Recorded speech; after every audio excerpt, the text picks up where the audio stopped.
Assalamualaikum warahmatullahi wabarakatuh. Berjumpa kembali dengan saya Eko Budiono dalam mata pelajaran Sejarah Wajib untuk pertemuan yang ketiga.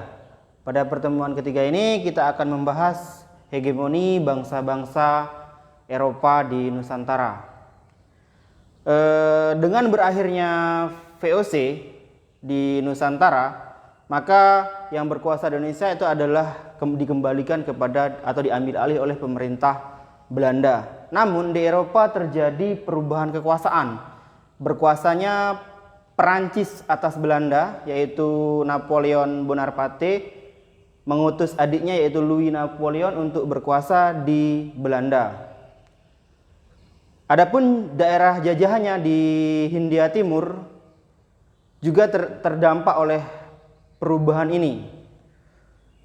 Belanda ingin orang yang kuat yang memerintah di Hindia, maka dipilihlah Herman William Daendels untuk berkuasa di Nusantara.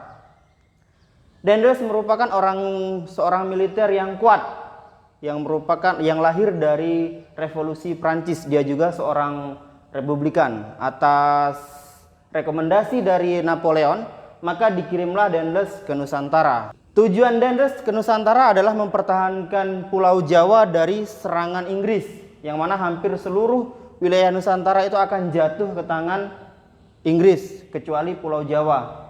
Kebijakan-kebijakan Daendels di Nusantara dalam mewujudkan tugasnya sebagai mempertahankan Pulau Jawa dari serangan Inggris diantaranya dalam bidang pertahanan. Daendels itu membangun jalan raya pos dari Anyer ke Panarukan sepanjang 1.100 km. Jalan ini untuk memudahkan mobilisasi, baik mobilisasi pergerakan pasukan maupun pergerakan logistik dan juga bahan-bahan pangan dan ekonomi. Kemudian selain untuk mempertahankan Pulau Jawa dari serangan Inggris, Daendels juga mewarisi kondisi Belanda yang carut-marut, maksudnya kondisi VOC yang carut-marut di Nusantara. Maka dari itu Daendels melakukan perubahan atau reformasi birokrasi, diantaranya melakukan desentralisasi atau kekuasaan terpusat dengan memecah Pulau Jawa menjadi 9 prefektur, atau di kemudian hari ini dikenal dengan istilah residen prefektur ini. Setiap prefektur itu dikepalai oleh seorang prefek atau residen, dan 31 kabupaten yang dibawahi oleh prefektur, ya. Atau dalam bahasa lainnya disebut sebagai distrik.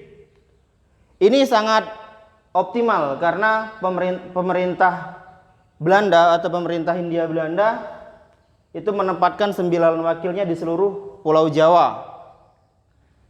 Kemudian hubungannya dengan penguasa lokal atau raja-raja lokal, setiap prefektur ini merupakan seorang Belanda. Kemudian setiap bupati itu berdarah pribumi. Hubungan antara prefektur dan kerajaan Belanda itu bukan lagi sifatnya koordinasi, melainkan hubungan yang sama, setara. Jadi seorang prefektur tidak perlu bersujud kepada seorang Belanda.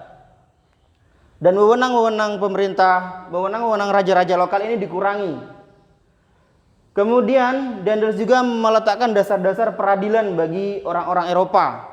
Peradilan Daendels ini dibagi menjadi 3. Peradilan untuk kulit putih atau Eropa, kemudian peradilan untuk pribumi, dan peradilan untuk timur asing. Kemudian dalam bidang ekonomi, sebagaimana kita tahu VOC itu cukup menghisap atau memeras keringat bangsa Indonesia untuk perekonomian atau memajukan perekonomian Belanda. Sama untuk mengisi kas Belanda, maka Daendels juga melakukan penyerahan wajib untuk rakyat Indonesia dengan cara melakukan pekerjaan rodi atau kerja paksa. Kerja paksa ini juga dilakukan untuk membangun jalan raya Jalan Raya Dendels atau Jalan Raya Pos. Kemudian karena kecaman dari berbagai pihak, baik kalangan pribumi maupun kalangan Eropa sendiri, akhirnya Dendels ditarik kembali oleh Napoleon untuk kembali ke Eropa dengan alasan untuk dikirim dalam perang Rusia. Dengan demikian maka Herman Willem Dendels akhirnya berakhir di Nusantara. Selanjutnya yang berkuasa di Nusantara itu adalah Inggris melalui kapitulasi Tuntang, maka Hindia Belanda itu diteruskan oleh Inggris. Oke, sebelum masuk ke Inggris, Lord Minto yang berkuasa di India itu mengutus wakilnya, yaitu Thomas Stanford Raffles sebagai wakilnya untuk berkuasa di Hindia atau di Nusantara. Raffles itu disambut baik oleh pribumi-pribumi Nusantara, baik raja-raja maupun rakyat, karena sebelumnya Dendels berkuasa dengan tangan besi. Yang dilakukan oleh Raffles diantaranya yaitu dalam bidang birokrasi, Raffles itu memecah Pulau Jawa menjadi 16 residen atau yang semula kita kenal sebagai prefect pada masa Dendels. Kemudian setiap residen ini membawahi beberapa distrik dan setiap distrik ini membawahi beberapa kecamatan. Kemudian dalam bidang hukum, Raffles merubah hukum yang semula berdasarkan ras, berubah dari besar kecilnya kesalahan. Jadi tidak melihat ras lagi hukumnya, tapi melihat besar kecilnya pelanggaran yang dilakukan. Kemudian dalam bidang ekonomi, Raffles menghapuskan sistem penyerahan wajib dan menggantinya dengan model sewa tanah atau land rent, di mana para raja itu menyewakan tanahnya kepada pemerintah Belanda untuk kemudian hasilnya diserahkan kepada pemerintah Belanda. Kemudian dalam bidang sosial, Raffles itu menghapuskan sistem kerja paksa atau rodi yang diberlakukan oleh Dendels. Kemudian dalam bidang ilmu pengetahuan, Raffles itu memberikan sumbangannya, yaitu menulis buku yang berjudul History of Java.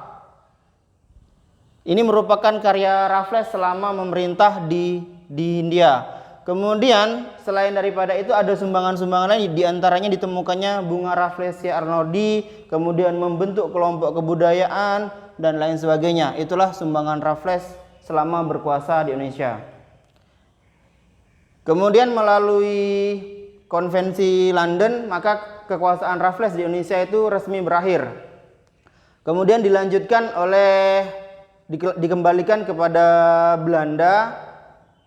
Dan setelahnya nanti ada mengenai kekuasaan Belanda itu diperintah oleh masa Komisaris Jenderal, kemudian Gubernur Jenderal Van den Bosch melalui kebijakan tahanan paksa yang bisa kalian baca di modul.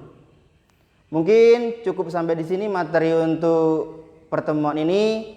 Pak akhiri billahi taufiq. Assalamualaikum warahmatullahi wabarakatuh.